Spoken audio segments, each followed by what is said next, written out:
Hi. I know we never got a chance to meet face to face, and we discussed a lot of things over the phone, but I just wanted to make sure everything was really clear. So I just thought I'd send you a video of some of the things we talked about.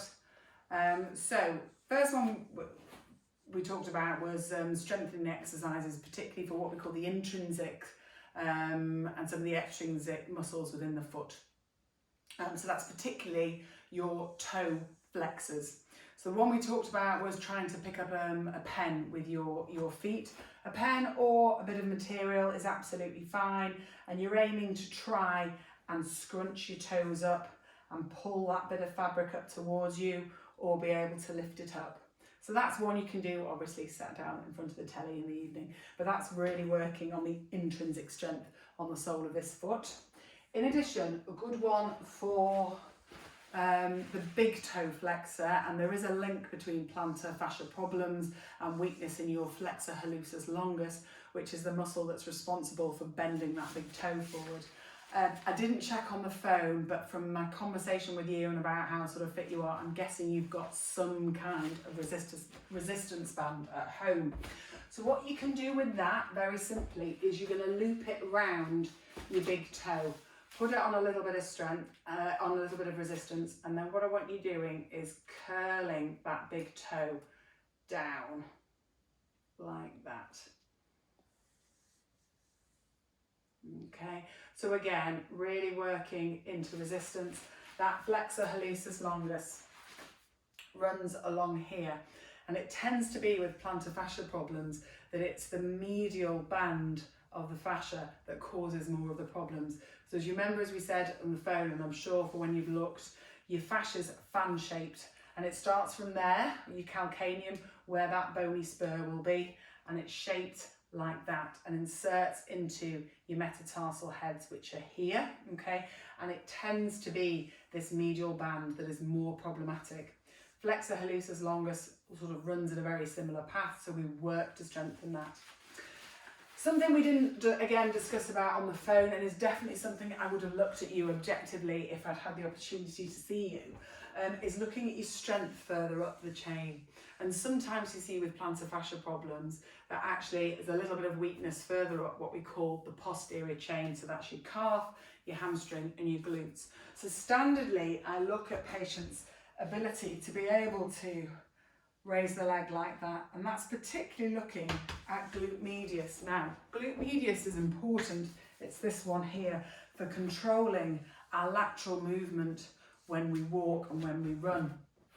And if that doesn't do its job brilliantly, we can end up with a little bit too much lateral sway that way, which therefore affects the loading through the knee position, as we tend to compensate like that, and can result with us rolling in a little bit like that. And again, I know you've had your gait analysed and you've said you're a neutral arch and such like, but I still think this is worth exploring a little bit. So just have a go with this. If you really feel your strength is really, really good, do not worry about it. Lying on your side like that, hand on your hip to stabilise, foot facing forward, and you're going to lift your leg up. I want you to maintain a line like that. I don't want that leg coming forward, don't want that leg rotating.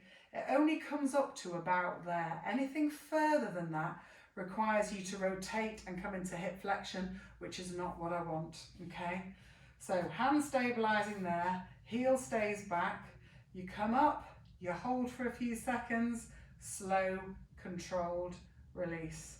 Up, hold for a few seconds, slow, controlled, release. And you should really feel the burn in there. You're aiming to do 3 lots of 10 to 15 reps. If that feels like an absolute doddle, your progression is to do it in side plank like this. So I'm going short arm side plank, leg to stabilise, but the principles remain the same. Stabilise your pelvis there, lift up, hold for a few seconds, slow, controlled, release. So those are your strengtheners. From a stretching point of view, I think one thing I failed to mention on the phone is when you're doing a stretch, ideally you want to load that fascia a little bit more, and you do that by putting something under your toe. So we're in that position. that increases that load through that medial band of the fascia. So you can then come into your calf stretch like that. Okay. We also talked about stretching the whole of this posterior chain, and we talked about doing a downward dog. So just to remind you, hands there, relax your head, relax your shoulders, and drive your heels down like that, imagining somebody's pulling your hips up, and you should really feel that stretch. Yes, through the fascia, into the calf, into the hamstring, and into the glutes fascia as well. You can also just try with a folded towel, again, to increase that stretch, but don't start with this. I'm just going to do it on this right side. So again, we're putting increased load through that fascia as you come into that position, but that will feel even more intense. Any questions, anything at all you want to ask during this slightly bizarre remote consultation we're having, please do not hesitate to get in touch. You've got my number. You can email me at steph@physiobarn.co.uk. I'm here to support you through this, and we'll review you when all of this COVID is over, and see exactly where you're up to. But if you've given all of those a really good go, then we can hand on heart say we've explored everything from a strength and stretching point of view. In the meantime, I look forward to meeting you face to face at some point. Do look after yourself and stay safe.